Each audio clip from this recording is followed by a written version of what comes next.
আসসালামু আলাইকুম রহমতুল্লাহ। আলহামদুলিল্লাহ, সালাতু ওয়াসসালামু আলা রাসূলিল্লাহ ওয়া বাদ। সম্মানিত আমার প্রিয় কৃষক ভাইয়েরা, আপনারা আমাকে যে যেখান থেকে দেখছেন সবাইকে জানাই আন্তরিক মোবারকবাদ।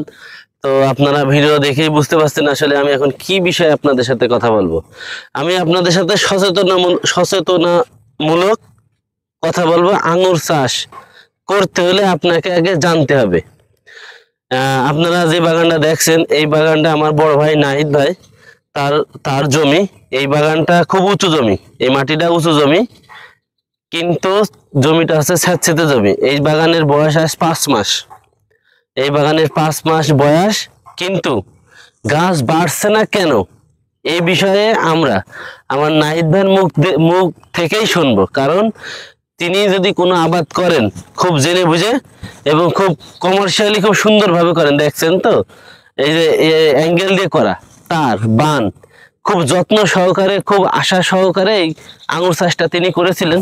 তো আঙুর কেন বাড়ছে না? 5 মাস বয়স, কখন তে বাড়া বন্ধ হয়েছে আর কখন তে বাড়ছিল, এই বিষয়ে আমি নাহিদ ভাইয়ের সাথে, নাহিদ ভাই আমাদেরকে বলবেন এই বিষয়গুলা।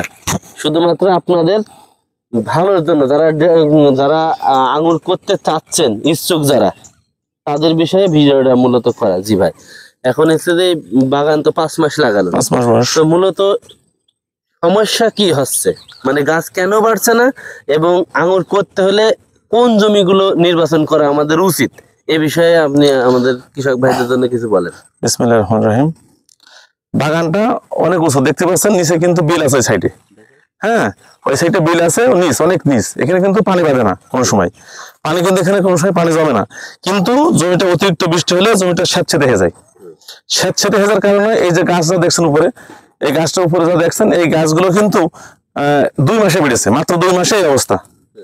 গত 3 মাস যাবত যে বৃষ্টি হচ্ছে, এই বৃষ্টির কারণে 3 মাসে একটা নতুন পাতা নিয়ে গেছে। দেখেন, একটা নতুন পাতা এখন আসেনি আর। যে অবস্থায় 2 মাস আগে ছিল সেই অবস্থায় দাঁড়িয়ে আছে।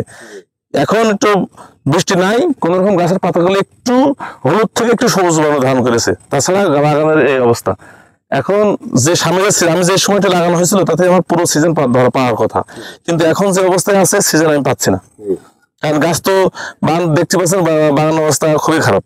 আর জমিটা স্যাঁতসেঁতে হওয়ার কারণে, জমিটা বেশি বৃষ্টি হলে স্যাঁতসেঁতে, অনেক উঁচু হলে বেশি বৃষ্টি হলে স্যাঁতসেঁতে হয়ে যায়। স্যাঁতসেঁতে হয়ে গেলে এই আঙুর গাছের, যে কোনো গাছের সমস্যা, বিশেষ করে আঙুর গাছের জন্য বেশি সমস্যা। তবে জমি নির্বাচন করা খুব জরুরি। মোটা মাটি হতে হবে, যেন বৃষ্টির কোনোভাবে পানি একটু বাঁধে না, জমি স্যাঁতসেঁতে কোনো জমিতে লাগানো যাবে না। মোট কথা, স্যাঁতসেঁতে জমিতে এই চাষটা করা যাবে না, এই আর কি। জি, আর আমি এর সাথে ভাইয়ের সাথে আরো কিছু কথা যুক্ত করব। সেটা হচ্ছে যে আপনারা যে কোনো জমি, যে কোনো আবাদ করতে হলে মিনিমাম 6 মাস আপনাকে এই আবাদ নিয়ে ঘাটাঘাটি করতে হবে। এই আবাদ সম্পর্কে যারা জানে তাদের কাছে যাইতে হবে। মানে কৃষি কাজ, মনে করেন আঙুর করবেন, আপনার 6 মাস আগে থেকে আঙুর সম্পর্কে জ্ঞান অর্জন করতে হবে। আর মূলত আমরা ইউটিউবে যে সমস্ত আঙুর বাগানগুলো দেখছি, আসলে আঙুর বাগান তারা 3-4টে বাগান করেছে, যে বাগানটা সতেজ সুন্দর বেশি ফলন এসেছে সেই ভিডিওটাই আমরা করছি। মানে সবকিছু পজিটিভ ভিডিও দেখছি, যাতে আমরা চারা কিনে আমরা নতুন করে আবার লাগাই। হ্যাঁ, অবশ্যই আপনি চাষ করবেন। চাষ খুব কমার্শিয়াল চাষ যদি করতে পারেন, এখানে প্রচুর টাকা, এটা ব্যবসায় রূপান্তরিত করা একদম সহজ কোনো ব্যাপার না। কিন্তু আপনাকে যে চাষে আপনি ইউটিউব দেখে আজকে টাকা ইনভেস্ট করতে পারেন এমন না। হ্যাঁ, আপনি টাকা ইনভেস্ট করেন, দীর্ঘ 6 মাস এই চাষ সম্পর্কে আপনাকে জ্ঞান অর্জন করতে হবে। এখন কিভাবে জ্ঞান অর্জন করবেন আপনি খুঁজে বেড়াবেন লোকের। ওই ইউটিউব দেখে এর এত লাখ টাকা বেচেছে, ওর এত লাখ টাকা বেচেছে, আর আপনি ব্যাংকেতে টাকা তুলে নিয়ে এসে মাটিতে ইনভেস্ট করবেন, চলবে না। প্রতিনিয়ত আপনি বইতে আসতে পারবেন কিনা, জন মানে কামলা যারা খাটে তাদেরকে নিয়ে পরিচালনা করতে পারবেন কিনা, এবং বাজার মনিটরিংটা আপনি ঠিক মতো করতে পারবেন কিনা, কখন কি লাগবে এই বিষয়গুলো আপনি পারবেন কিনা, আপনাকে অবশ্যই জ্ঞান অর্জন করতে হবে।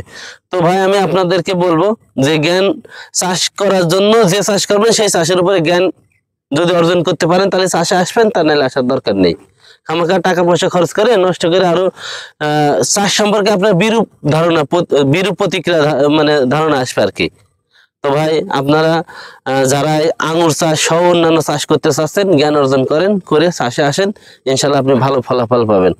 আপনার চাষ করতে হলে 3টে বিষয় মাথায় রাখতে হবে। 1, আপনার কোন মাটিতে কোন আবাদটা ভালো হবে এটা এটা এটা খেয়াল রাখতে হবে, এবং আপনি পরিচর্যা আপনি করতে পারবেন কিনা ঠিক মতো এইটা, আর বাজার মনিটরিংটা আপনি ঠিক রকম করতে পারবেন কিনা, এই 3-4টা বিষয় যদি আপনি মাথায় নেন তাহলে চাষে আপনি কোনোদিন লস হবেন না।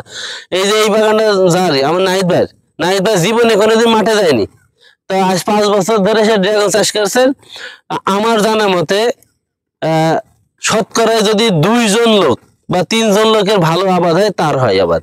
সে একটা মাটি একটা খড় ভেঙে কুটো করে না, সব জন দিয়ে করায়, কিন্তু তিনি প্রতিনিয়ত তার বাগানে দিন 2বার থেকে 3বার যায়, প্রত্যেক গাছের সাথে সে কথা বলে। এই বিষয়গুলো আপনারা মাথায় রেখে যদি চাষে আসেন তাহলে আলহামদুলিল্লাহ।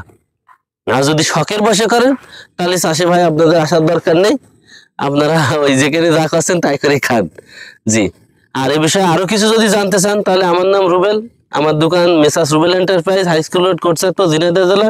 আর স্ক্রিনে আমার নাম্বার দেওয়া থাকবে, ইনশাল্লাহ আপনাদের যে কোনো প্রশ্ন থাকলে পরামর্শ স্বরূপ কথা বলা যাবে ইনশাল্লাহ। আসসালামু আলাইকুম রহমতুল্লাহ।